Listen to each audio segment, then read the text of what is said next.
अस्सलाम वालेकुम। आज आप लोगों के साथ विंटर स्पेशल में और इंशाल्लाह आने वाली बड़ी ईद के लिए बहुत ही आसान और बिल्कुल बाजार जैसे लाहौरी बीफ बोंग पाए की रेसिपी शेयर करूंगी। और बैरून मुल्क रहने वालों के लिए घर में पाए साफ करने का बिल्कुल आसान तरीका आज शेयर करूंगी। वीडियो को आप लोगों ने बिल्कुल भी स्किप नहीं करना। मैं आज आपके साथ बहुत सारी टिप्स शेयर करूंगी कि पाए बनाने के बाद उसमें स्मेल क्यों बाकी रह जाती है और पाए बनने के बाद उनमें चिपचिपाहट क्यों नहीं आती। और इस ऑथेंटिक रेसिपी को आप लोग फॉलो करते हुए अपना छोटे लेवल पर कारोबार भी शुरू कर सकते हैं। तो टाइम को बिना जाया किए जल्दी से रेसिपी स्टार्ट करते हैं। सबसे पहले हम लोग पाए बनाने के लिए 4 गाय के पाए लेंगे जिनका वजन तकरीबन 4 किलोग्राम तक होना चाहिए। और बुचर से आप लोगों ने इसको अपनी मर्जी के हिसाब से कट करवा लेना है।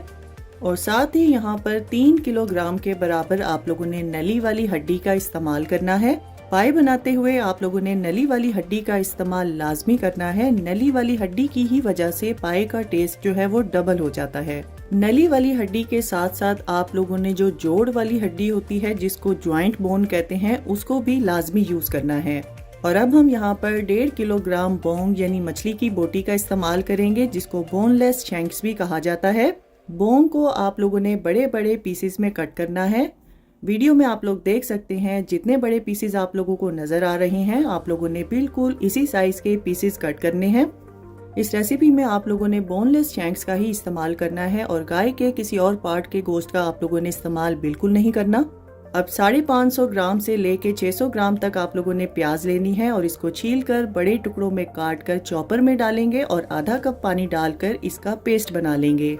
अब तैयार किए हुए पेस्ट को आप लोगों ने एक साइड पे रखना है। इसका इस्तेमाल हम आगे चलकर करेंगे। तो चलिए इस रेसिपी के सबसे अहम हिस्से यानी पाए की सफाई की तैयारी करते हैं। कटे हुए तमाम पाए के पीसेस आप लोगों ने एक खुले बर्तन में डाल देने हैं और गर्मा गर्म उबलता हुआ पानी इन पायों के ऊपर डालेंगे और पायों को आप लोगों ने 5 मिनट के लिए इस पानी में भिगो के रखना है। जब पानी का टेम्परेचर थोड़ा सा डाउन हो तब आप लोगों ने एक छुरी की मदद से तमाम पायों को अच्छी तरह से खुरचना है। बज़ाहिर ये पाए बहुत साफ नजर आते हैं। लाख इन पायों की सफाई की जाए लेकिन इन पर छोटे छोटे बाल रह ही जाते हैं और दुकानों पर खुले पड़े रहने की वजह से पायों के ऊपर गंदगी की एक लेयर भी जम जाती है और उस लेयर को अगर आप लोग खुरच के साफ नहीं करेंगे तो जब भी आप लोग पाए तैयार करेंगे तो उसमें स्मेल बाकी रह जाएगी। वीडियो में आप लोग देख सकते हैं कि छुरी की मदद से पाए के ऊपर मौजूद बाल और गंदगी आसानी से उतर रही है। पाए साफ करते हुए आप लोगों ने जल्दबाजी से काम नहीं लेना और ना ही आप लोगों ने बहुत ज्यादा तेज छुरी का इस्तेमाल करना है। बहुत ही एहतियात के साथ आप लोगों ने इसी तरीके को फॉलो करते हुए तमाम पाए अच्छी तरह से खुरच लेने हैं। पाए की स्किन पर जो बल पड़े होते हैं उनको भी आप लोगों ने बहुत अच्छे से साफ करना है। पाए बनाना बहुत ही आसान है लेकिन पाए की रेसिपी में जो मेहनत वाला काम है वो पाए की सफाई होती है। अगर वो आप लोग बहुत अच्छे से करेंगे तो पाए आपके बहुत ही परफेक्ट बनकर तैयार होंगे। जब तमाम पाए छुरी से अच्छी तरह से साफ हो जाएं तब आप लोगों ने इस पानी को वेस्ट कर देना है और एक बार फिर से साफ किए हुए पाए खुले बर्तन में डालेंगे और उबलता हुआ पानी एक बार फिर से पायों में शामिल करेंगे और 5 से 8 मिनट के बाद आप लोगों ने एक एक करके तमाम पायों को दोनों हाथों की मदद से मल मल के अच्छी तरह से साफ करना है। पाए की जब इस तरीके से उबले हुए पानी से सफाई की जाएगी तो इसमें मौजूद ब्लड भी अच्छे से निकल जाएगा जो कि पाए के सालन में स्मेल की वजह बनता है। अब साफ किए हुए तमाम पाए आप लोगों ने एक साइड पे रखने हैं और इस पानी को वेस्ट करना है और एक बार फिर से तमाम पाए आप लोग खुले बर्तन में डालेंगे और उबलता हुआ पानी फिर से इसमें डालेंगे और 5 से 8 मिनट के बाद आप लोगों ने इस पानी को भी वेस्ट कर देना है और पायों को सिर्फ 2 से 3 बार ही गर्म पानी से धोना है। वीडियो में आप लोग देख सकते हैं और रिजल्ट आपके सामने है कि पाए की सफाई का ये तरीका कितना ऑथेंटिक है। पाए की सफाई के बाद नली की सफाई करना भी बहुत जरूरी है क्योंकि हड्डी में भी बहुत ज्यादा ब्लड होता है जिसकी वजह से पाए का सालन खराब हो सकता है। इसको भी आप लोगों ने गर्म पानी से धोना है लेकिन यहाँ पर आप लोगों ने उबले हुए पानी का इस्तेमाल नहीं करना बल्कि नीम गर्म से थोड़ा गर्म पानी इस्तेमाल करेंगे और इस पानी में हड्डियों को 5 मिनट के लिए भिगोएंगे और फिर हाथों से मलमल के अच्छी तरह से साफ करके इस पानी को वेस्ट करेंगे और एक बार फिर से नीम गर्म पानी से हड्डियों को धो लेंगे। अब एक खुले बर्तन में आप लोगों ने साफ किए हुए पाए डालने हैं। यहाँ पर ख्याल रखिएगा कि पाए पकाते हुए सबसे पहले आप लोगों ने बर्तन में पाए डालने हैं, उसके बाद आप लोगों ने नली यानी हड्डियां डालनी है और सबसे ऊपर आप लोगों ने बोंग को रखना है। अब इसमें 4 से 4.5 लीटर तक पानी डालेंगे और आधा कप यानी 8 टेबलस्पून के बराबर लहसुन अदरक का पेस्ट शामिल करेंगे। 2 बड़े साइज की दालचीनी की स्टिक शामिल करेंगे। अगर आप लोगों के पास छोटी हैं तो आप 4 दालचीनी की स्टिक का इस्तेमाल करेंगे और 4 अदद बड़े साइज की बड़ी इलायची शामिल करेंगे और एक बड़े साइज का बादियान का फूल शामिल करेंगे। 4 से 5 आप लोगों ने बड़े साइज के तेजपात का इस्तेमाल करना है और 2 टेबलस्पून भर के इसमें नमक शामिल करेंगे। यहाँ पर पायों को हिलाने की ज़रूरत नहीं है, बस कवर करके आप लोगों ने हाई फ्लेम पर इसको उतनी देर तक पकाना है जब तक इसमें बॉयल ना आ जाए। जैसे ही पायों में बॉयल आ जाए तब आप लोगों ने फ्लेम को लो कर देना है। अब इनको ढककर आप लोगों ने 6 से 8 घंटे या गलने तक के लिए पकाना है। 3 से 3.5 घंटे बाद आप लोगों ने बोंग को चेक करना है। अगर बोंग अच्छे से गल गई है तो बोंग के सारे पीसेस हम लोग निकाल लेंगे। इस स्टेज पर बोंग को निकालना बहुत ज़रूरी है क्योंकि बोंग का कुकिंग टाइम पायों से कम होता है और ये जल्दी पक जाती है। अगर आप लोग इसको नहीं निकालेंगे तो बोंग जो है वो पाए के सालन में घुल जाएगी और इसी वजह से बोंग को बर्तन में हम लोगों ने सबसे एंड में रखा था। वीडियो में आप लोग देख सकते हैं कि बोंग जो है वो परफेक्टली पक चुकी है। बहुत ही एहतियात के साथ इनको निकालेंगे और कवर करके आप लोगों ने इनको एक साइड पे रखना है और इनका इस्तेमाल कब करना है मैं आपके साथ आगे चलकर शेयर करूंगी। अब पाए के सालन को आप लोगों ने कवर करके गलने तक के लिए पकने देना है। जब पाए पक रहे होंगे तो इसको बीच बीच में 1-2 बार ज़रूर चेक करेंगे।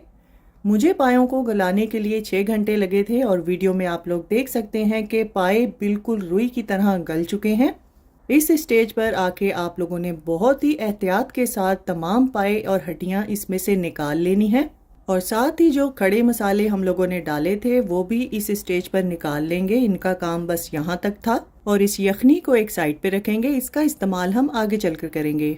अब एक खुले बर्तन में 1.5 कप तेल डालेंगे और तैयार किया हुआ प्याज का पेस्ट भी इसमें शामिल कर देंगे।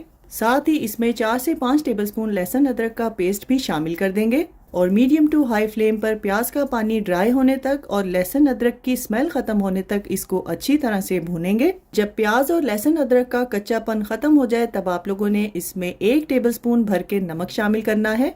3 टेबलस्पून हम इसमें धनिया पाउडर शामिल करेंगे। 1 टेबलस्पून गरम मसाला पाउडर शामिल करेंगे और आधा टेबलस्पून इसमें हम हल्दी शामिल करेंगे। साथ ही हम यहाँ पर 3.5 टेबलस्पून लाल मिर्चों का पाउडर शामिल करेंगे और 1 टेबलस्पून भर के कश्मीरी लाल मिर्चें शामिल करेंगे। कश्मीरी लाल मिर्च को सिर्फ हम लोग रंगत के लिए शामिल करेंगे। अगर आप लोगों के पास नहीं है तो आप लोग इसको स्किप भी कर सकते हैं। अब इन तमाम मसालों को मीडियम टू हाई फ्लेम पर आप लोगों ने थोड़ा थोड़ा पानी शामिल करके अच्छी तरह से भून लेना है।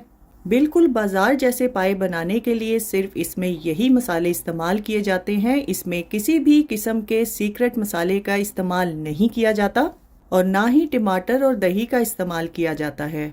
जब मसाला अच्छे से भुन जाए तब आप लोगों ने इसमें पके हुए पाए शामिल करने हैं। ख्याल रखिएगा कि यहाँ पर आप लोगों ने सिर्फ पाए शामिल करने हैं, हड्डियों का इस्तेमाल नहीं करना। और पैन को हिलाते हुए आप लोगों ने इसकी अच्छे से भुनाई करनी है। यहाँ पर चम्मच का इस्तेमाल बिल्कुल नहीं करेंगे। जब पाए अच्छे से भुन जाएं तब आप लोगों ने इसमें पाए की यखनी शामिल कर देनी है और साथ ही आप लोगों ने हड्डियां भी शामिल कर देनी है। बस ख्याल रखिएगा कि जिन हड्डियों में गूदा ना हो आप लोगों ने वो वाली हड्डियां इस्तेमाल नहीं करनी। और इस स्टेज पर आकर आप लोगों ने पकी हुई बोंग भी शामिल कर देनी है। यहाँ पर एक टिप को नोट कर लीजिए कि पाए पकाते हुए पाए अगर ज़्यादा गल जाएं तब आप लोगों ने इसको भूनना नहीं है, बल्कि मसाले को अलग से भून के आप लोग यखनी और पायों में शामिल कर देंगे और फिर ढककर पायों को मीडियम टू लो फ्लेम पर 30 मिनट के लिए पकने देंगे। अब चम्मच की मदद से बहुत ही हल्के हाथ से साइडों से इसको हल्का हल्का सा हिलाएंगे और कवर करके मीडियम टू लो फ्लेम पर 30 से 40 मिनट के लिए इसको पकने देंगे। 40 मिनट के बाद हम लोग फ्लेम को ऑफ करेंगे और 1 टेबलस्पून भर के गरम मसाला पाउडर शामिल करेंगे और साइडों से चम्मच हिलाते हुए एक बार इसको अच्छे से मिक्स कर लेंगे। यहाँ पर एक टिप को नोट कर लीजिए कि जब आप लोग इसमें यखनी शामिल करने लगें और आपको लगे कि इसमें शोरबा कम है तो उस स्टेज पर आप लोग इसमें अपनी मर्जी के हिसाब से मज़ीद पानी भी शामिल कर सकते हैं। बिल्कुल बाजार जैसे पाए बनाने के लिए इनका शोरबा पतला ही रखेंगे क्योंकि जैसे जैसे ये ठंडे होंगे इनमें हल्की सी थिकनेस आ जाएगी। तो लीजिए तैयार हैं हमारे बहुत ही मज़ेदार और बिल्कुल बाजार जैसे बीफ पोंग पाए जिनको हमने लाहौरी स्टाइल में तैयार किया है। पायों की ऑथेंटिक रेसिपी जो होटल्स और रेस्टोरेंट वगैरह में इस्तेमाल होती है उसमें टमाटर और दही का इस्तेमाल बिल्कुल नहीं किया जाता, क्योंकि ये एक यखनी और सूप की फॉर्म होती है, इसीलिए इसमें टमाटर और दही नहीं शामिल करेंगे। बहुत ही सादा मसालों के साथ इनको तैयार किया जाता है। पायों में बहुत ज़्यादा ताकत होती है, इनको सर्दियों में 2-3 बार ज़रूर खाना चाहिए। और जो लोग अंडरवेट हैं और जिनको ब्लड प्रेशर, कोलेस्ट्रॉल या दिल का कोई मर्ज नहीं है, वो इसको अगर 15 दिन में एक बार खाएं तो उनके वेट में इजाफा हो सकता है। हर चीज़ को एतदाल से खाएं तो उसका फ़ायदा आपके जिस्म को पहुंचता है, लेकिन अगर आप लोग उसका इस्तेमाल ज़्यादा करेंगे तो यकीनन वो आपकी सेहत के लिए ठीक नहीं। बोंग पाई को पंजाब का मशहूर तरीन नाश्ता भी कहा जाता है और पंजाबी इसको बहुत ही शौक से खाते हैं। वीडियो में आप लोग देख सकते हैं कि पाए जो हैं वो बहुत अच्छे से गल चुके हैं और हाथ लगाने से ही इसकी बोटी टूट रही है। अच्छे पके हुए पाए की निशानी है कि उसकी बोटी जो है वो बहुत ही गली हुई होती है। आप लोगों ने बिल्कुल इसी तरह से इनको तैयार करना है। और यहाँ पर आप लोग देख सकते हैं कि बोंग भी जो है वो बहुत अच्छे से पक चुकी है और ये बिल्कुल भी टूटी नहीं है। पायों में नली, हड्डी वगैरह इस्तेमाल करने से ही इसमें चिपचिपाहट पैदा होती है। अगर आप लोग मटन पाई को साफ़ करने का तरीका और उसकी ऑथेंटिक रेसिपी देखना चाहते हैं तो उसका लिंक मैं डिस्क्रिप्शन में दे दूंगी, वो भी मेरे चैनल पर आपको मिल जाएगी। इस रेसिपी में अगर आप लोग बोंग का इस्तेमाल कम या बिल्कुल भी नहीं करना चाहते तो आप बिना बोंग के भी इसको तैयार कर सकते हैं। तो देखा आप लोगों ने, बिना टमाटर, बिना दही और बिना प्रेशर कुकर के हम लोगों ने बाजार जैसे पाए घर पर कितनी आसानी से तैयार किए हैं। इंशाल्लाह मुझे पूरी उम्मीद है कि आप लोगों को पाए की ये आसान सी रेसिपी भी बहुत ज़्यादा पसंद आएगी। तो फ्रेंड्स, ट्राई समथिंग डिफरेंट। अपना बहुत सारा ख्याल रखिएगा, दुआओं में मुझे याद रखिएगा। अल्लाह हाफिज़।